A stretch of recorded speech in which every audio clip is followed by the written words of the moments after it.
زه به بهر ملک کې مسافر یم، نو آیا په ما باندې قرباني شته او که نشته؟ یاد ساتئ که چېرته دغه مسافر په بهر ملک کې وي او هلته دی اقامت اختیار کړی دی، هلته مقیم یعنې د 15 ورځو نه زیات چې دی هلته دی اراده کړي هلته پاتې کېږي. نو اوس که چېرته د سره دومره پیسې وي چې هغه 1,80,000 یا 90,000 یا د دې نه سوا وي، یا د سره دومره سامان دی چې هغه نغدو ته راواړوي، نو 1,80,000 یا د دې نه زیات وي خو د ضرورت نه زیات وي، نو اوس په دغه مسافر باندې قرباني کول دا واجب شل. اوس د لپاره دغه قرباني کول بهتر په کوم ځای کې دي او دغه قرباني په کوم ځای کې کوي؟ دغه مسافر د لپاره بهتر دادی چې دغه قرباني په مغه وطن کې چې په کوم وطن کې دی وي په خپل لاس باندې وکړي، ځکه چې نبی علیه الصلاۃ والسلام مبارک حدیث مبارک د نبی علیه الصلاۃ والسلام مبارک فرمایي چې افضل او بهتره قرباني هغه ده چې دا چا قرباني وي چې د هغې مخې ته وشي هغه په خپله باندې وکړي. نو دغه مسافر د پاره خو افضل او بهتره داده چې دی دغه خپل قرباني په مغه ځای کې په خپل لاس باندې وکړي، او کدی په خپل نشي کولای چې دی دغه قرباني مخې ته ودرېږي او د لپاره دغه قرباني څوک وکړي. خو البته که چېرته دغه قرباني په خپل وطن اصلي کې وکړه، مطلب دا چې دی په دوبۍ کې دی او دغه قرباني په پاکستان کې وکړه، نو اوس په دې خبرې خیال ساتي چې دغه قرباني بعد دغه اختر په ورځو کې کوي. مطلب دا چې اوس داسې په سعودي کې چې دی اختر د جمعې په ورځ باندې دی یا دوبۍ کې اختر د جمعې په ورځ باندې دی او دغه مسافر قرباني کوي په خپل وطن ملک پاکستان کې او دلته اختر د هفتې په ورځ باندې دی،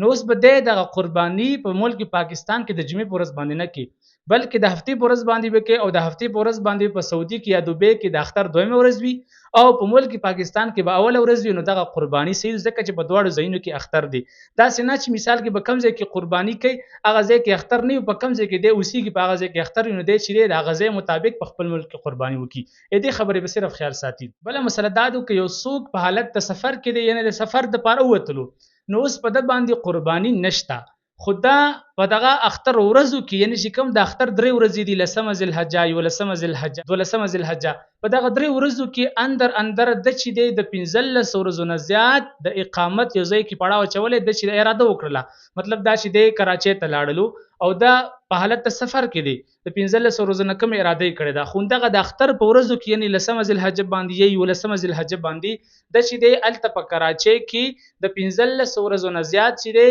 د اقامت د ایسارېدو اراده وکړله او دا دغه سفر دا چې دی د مسافرانه جوړېدو او دی اوس هلته مقیم شو، نو اوس که د سره دومره پیسې وي چې هغه 1,80,000 یا 90,000 مطلب دا چې نصاب ته رسېږي، نو دی اوس چې دی د اختر په ورځو کې مقیم شو او د سره نصاب هم برابر دی، نو په ده باندې اوس قرباني واجب شوه. دی چې د کوره وتلی و د اختر په اوله ورځ باندې چې 10مه ذوالحجه په ده قرباني نه وه واجب، خو ته اوس اراده هلته د ایسارېدو وکړه چې هغه د 15 ورځو نه زیات وي، نو دی د مسافرانه حکم نه ووتلو، نو په دا وجه باندې د اختر د قربانۍ چې کومې دغه 3 ورځې دا لا نه دي ختمې شوي او ده په همدغه ورځو کې د اقامت یعنې د مقیمتوب اراده وکړله او د سره چې نصاب هم برابر دی، نو اوس په ده باندې قرباني کول دا واجب شول.